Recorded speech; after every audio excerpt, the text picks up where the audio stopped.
A special flight took off from Cambodia, heading straight to South Korea.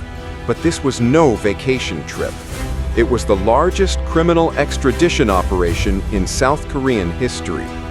At 8:35 a.m. local time on October 18th, a Korean airplane landed at Incheon International Airport.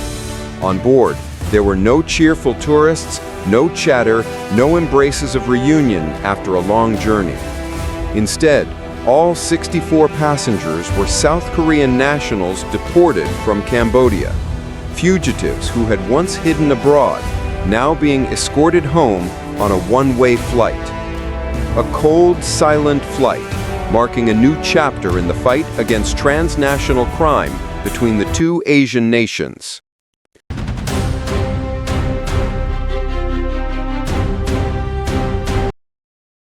Accompanying these reluctant passengers were as many as 190 police officers. Around 23 special vehicles were waiting on the tarmac for the plane's arrival. When the aircraft door opened and the stairway was connected, there were no greetings exchanged. These passengers were not returning home, but heading straight to police stations. The repatriation of 64 South Korean nationals took place after a rapid response task force from the South Korean government was dispatched to Cambodia to assist citizens involved in online scam operations run by local criminal syndicates. According to South Korean news agency Yonhap, 59 of the deported individuals were accused of participating in online fraud schemes operating within criminal compounds in Cambodia. The remaining 5, though officially rescued, are still under investigation. Many observers describe this as the largest extradition between South Korea and Cambodia to date, a landmark in the ongoing transnational crackdown on organized cybercrime. This wave of action followed the shocking death of a South Korean student who was reportedly subjected to multiple physical assaults at a detention camp in one of the so-called scam islands. Cambodian authorities reported that the victim went into cardiac arrest and died, triggering public outrage in South Korea. Police stated that most of the 64 repatriated citizens will face criminal charges back home. Some individuals are even on Interpol's Red Notice list, an international alert requesting member countries to locate and detain fugitives for prosecution or sentencing. Speaking at a prior press conference, South Korea's National Security Advisor Ha Sung-lak said that both governments were in the final stages of coordinating efforts to combat the surge of job scam operations targeting South Korean nationals in Cambodia.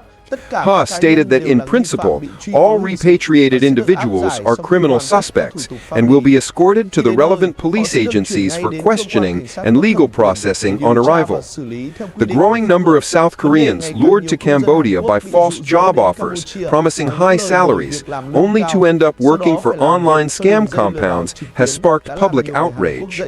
South Korean authorities estimate that around 1,000 of their citizens are among more than 200,000 people working in scam compounds across Cambodia. Under threats of violence, many were forced to carry out cryptocurrency investment scams by building trust with victims before stealing their money. South Korea is now pushing to establish a specialized police unit to pursue crimes involving its citizens in Cambodia and apprehend those linked to fraud operations. Earlier this week, an official from the South Korean Foreign Ministry revealed that about 80 South Koreans connected to job scam cases in Cambodia remain missing or unaccounted for. Behind the concrete walls and barbed wire fences of Cambodia's scam compounds, those who believed in promises of easy, high-paying jobs have endured months of hellish confinement. Gray buildings with thick iron bars line the streets of Sihanoukville, about 250 kilometers southwest of Phnom Penh. Surrounded by 3 to 4 meter high concrete walls topped with barbed wire and shards of glass, these facilities resemble high-security prisons. Surveillance cameras are everywhere, and guards constantly patrol the perimeter. When a Korea Times reporter stepped out of a car to take photos, a security guard immediately glared in warning. Each compound has only one guarded entrance, where all vehicles and people are thoroughly inspected. Such compounds are called "wi," a Chinese underworld term for scam centers. According to Amnesty International, at least 53 of these criminal complexes are scattered throughout Cambodia, including Sihanoukville. A Korean restaurant owner near one such "wi" in Sihanoukville's Chinatown area said many centers even have their own cafeterias. Sometimes we receive delivery orders for gimbap or kimchi from casinos or buildings like that. When we deliver, a Chinese man always comes out to collect the food. Rescued victims reported that inside these "wi" centers, online scams take place daily. Many young people from South Korea and other countries were deceived or kidnapped, then had their passports and phones confiscated. They were forced to commit fraud under threats of beatings and torture. When police in Sihanoukville rescued 2 Korean men earlier this month, the victims were trembling and speechless. "I still flinch whenever I hear keys jingling," one of them said, recalling his days trapped in the scam center.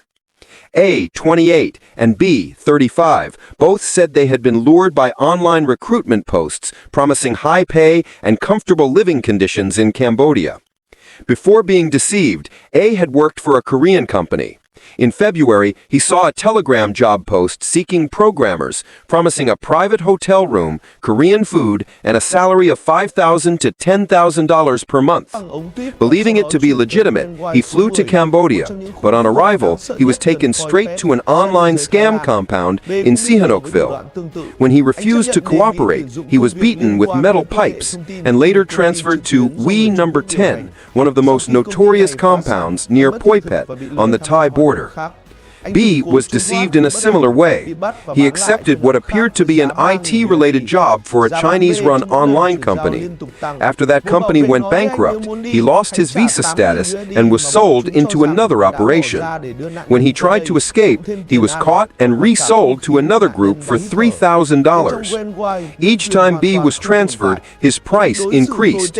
One guard told him that if he wanted to leave, he would have to pay $8,000, the supposed amount invested to bring him into the scam center, plus costs for food, lodging, and even the air he breathed. Inside, human rights didn't exist. They were treated worse than animals. 12 people forced to share 2 beds, surviving on 1 bowl of noodles per day. During the day, they were shackled at their workstations. At night, handcuffed to their beds. A and B described room G6 as the most terrifying place, where victims were hung from the ceiling or electrocuted through their thighs. They were then thrown into pitch-dark cells with no sense of time or light. One Chinese man was beaten to death in front of the others after trying to escape. The manager threatened to burn the 2 Koreans alive in the cremation furnace if they ever attempted the same. During a bilateral meeting on October 16th, Cambodian Prime Minister Hun Manet emphasized that Cambodia and South Korea both have the capability and determination to jointly tackle this issue without involving third parties.